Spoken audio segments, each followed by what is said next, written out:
There, this is section 1.3, solving equations. Make sure you have your video notes out and let's get going. So our vocabulary in this section, there's three things: open sentence, equation, and solution. Really, the only thing I care that you know about is equation. What is an equation? How is it different from an expression? So an equation basically has two expressions that are equal to each other. So you have an equal sign. That's how it's different from an expression. And you can get a solution and solve for a variable.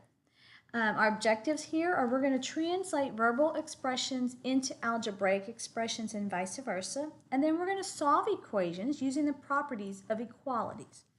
Okay, so let's get right into this. So let's look at verbal expressions.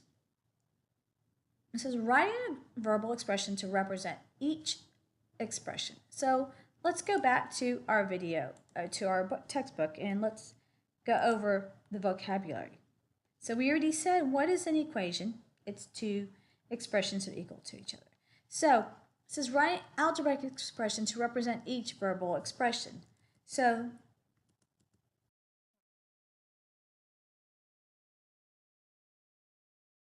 it is 2 more than 4 times the cube of a number. So how do we write that? 2 more. So 2 more is going to be plus 2. Something plus 2. 2 more than 4 times. So I just like to put parentheses. Something 4 times what? The cube of a number. So a number, I'm going to use n as my variable, cube. So another way of writing this is 4n cubed plus 2. And that's how we would write that. Look at B. It says the quotient of 5 less than a number and 12. So it says the quotient. So I know I can write it, it's a division, which I can write as a fraction or a division. So the quotient, so I've got the quotient of two things. So the quotient of what? Of 5 less than a number. So n minus 5, and then this is the and part, so the quotient of this and what? 12. So another way to rewrite this is n minus 5 divided by 12. Or you could have done it n minus 5 divided by 12. Both of those work because we can write division both ways. Okay, so let's pause this video and I want you to do guided practice 1A and 1B. Okay, so now that you've done it, check your answers to see if you're right. Let's go down to example 2. It says write a verbal sentence to represent each equation. So they give us the guided practice here, and we have to go to the book because apparently I messed up on this sheet. So let's look at this. An open sentence, if you want to look at the definition of it, you can. But here, write a verbal sentence, 6x equals 72. So our problem is 6x equals 72. And they want us to write this into a verbal sentence. So I'm going to say, what? The product, so I can say the product of 6 and a number, and I'm abbreviated just for time purposes, is 72. Okay, look at the next one. So we can say 15, write the word 15 more than a number is, we use this for equal, 91. Okay. So now I want you to pause this and do the guided practice 2A and 2B.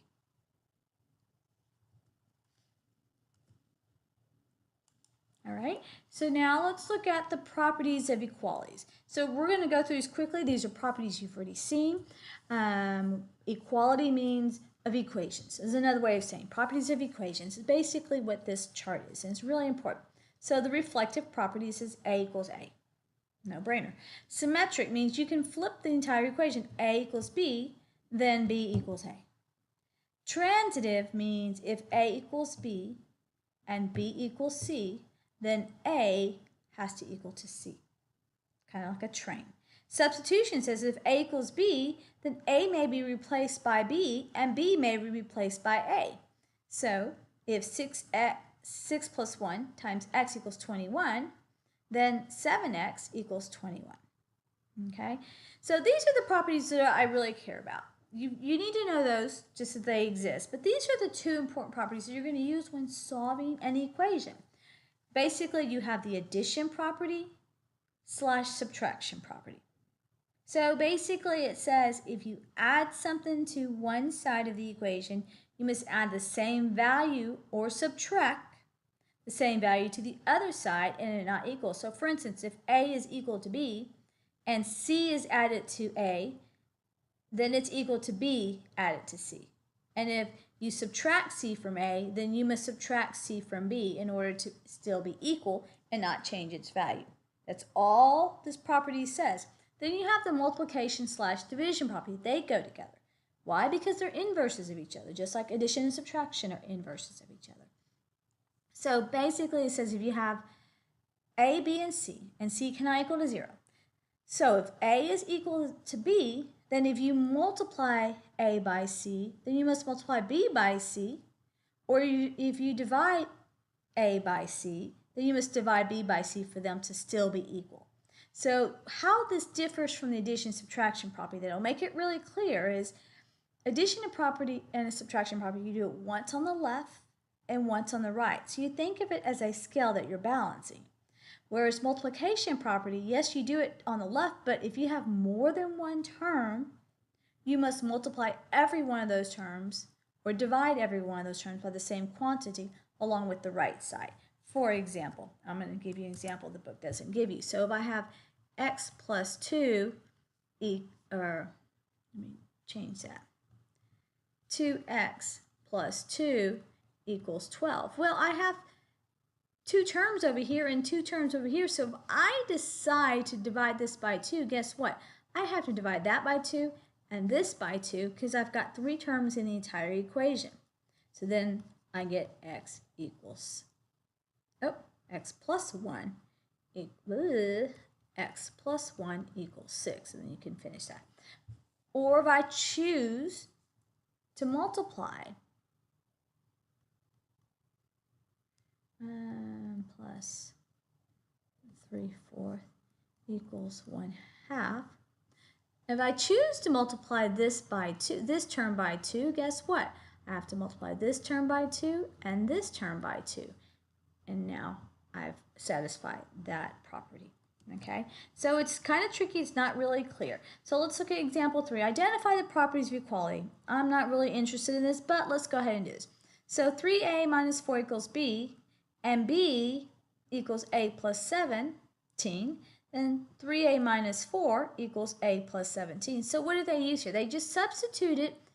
They said b equals a plus 7, so they went to the original equation and substituted b with a plus 17. Here, if 2g minus h equals 62 and h equals 24, then 2g minus 24 equals 62. Again, they substituted h with 24. Okay, so how do we solve? Let's look at this example. Let's solve, so this is example 4, the equation, and check our solutions. So if I take this and I do n minus 3.24 equals 42.1. So remember, I'm either going to use addition / subtraction or multiplication / division. Well, I want to get rid of this. I want n by itself. So in order to make that 0, I have to add its opposite to both sides. So I'm going to add 3.24. Remember, this is like a scale. What you do to one side, you must do the other side. Don't forget decimal rules. Anything plus its opposite equals 0. So now I have n equals 45.34. And how would you check it? You would replace this with n, subtract 3.24, and you should get 42.1.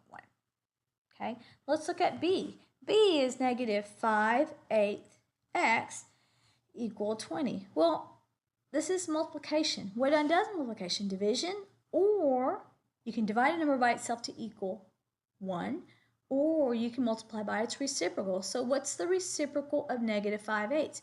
Negative 8/5. Remember, it keeps the same sign. So this is one term, because remember, what separates a term is addition or subtraction, if you don't already know that.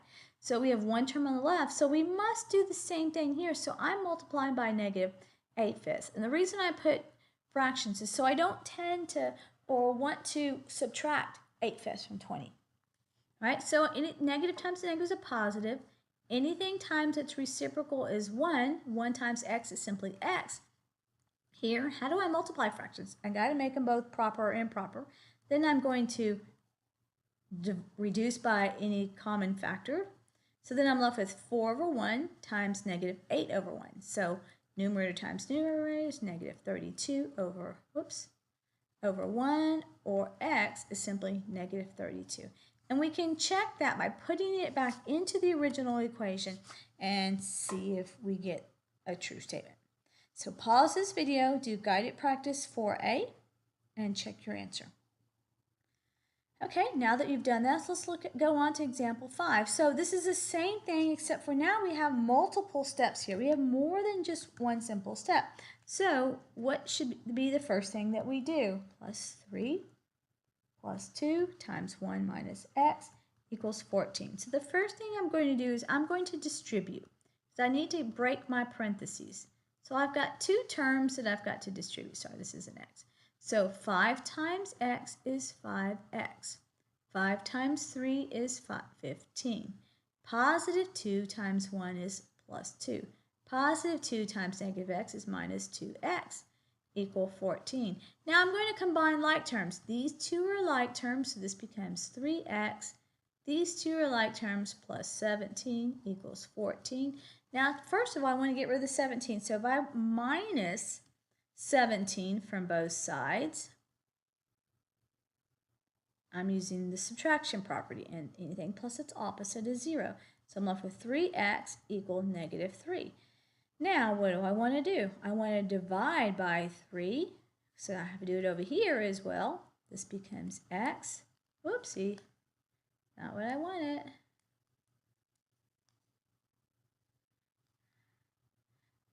So x equals negative 1. And I can check that by putting that back into substituting for x and solving and making sure I get a true statement. So I want you to pause this video, do guided practice 5a and 5b, and check your answers. So now let's move on to formulas. Okay, so here they're going to give us, let's see. So here they're going to give us a formula for the area of a trapezoid, where a equals 1/2 times h times b1 plus b2, where h represents the height, b1 and b2 represents the measure of the bases, and they want us to solve for b2. So we're going to simply just take this equation. So we have a equals 1/2 h times b1 plus b2. And we're going to solve. So this is multiplication. So right now this is tied together. So think of it as rope, and it's tying these, or glue, and it's tying these two together. Okay, so now what are we going to do? We need to get rid of the 1/2 of the h. So if I multiply this side by 2 over h, guess what? My 2's cancel. My h's cancel. I'm left with 1. So, but what I do over here, I have to do over here. So don't forget fraction rules. This becomes 2a over h equals b1 plus b2. And they want us to solve for b2. So simply, I'm going to use the symmetric property, because I like to read from left to right. And when I'm solving equations, I want the variable on the left side of the equation that I'm solving for, since I'm solving for b2. So I just flip the whole thing around. You don't have to, but that's how I like to do it. You can do it this way or keep it this form. So now I need to get rid of b1, so I'm going to subtract it from both sides. Okay, so this is 0, and you're left with b2. Well, these two are not like terms, so simply you have 2a over h minus b1. And there is your solution. And it's really that simple. Okay, so let's move down to the next example, 7.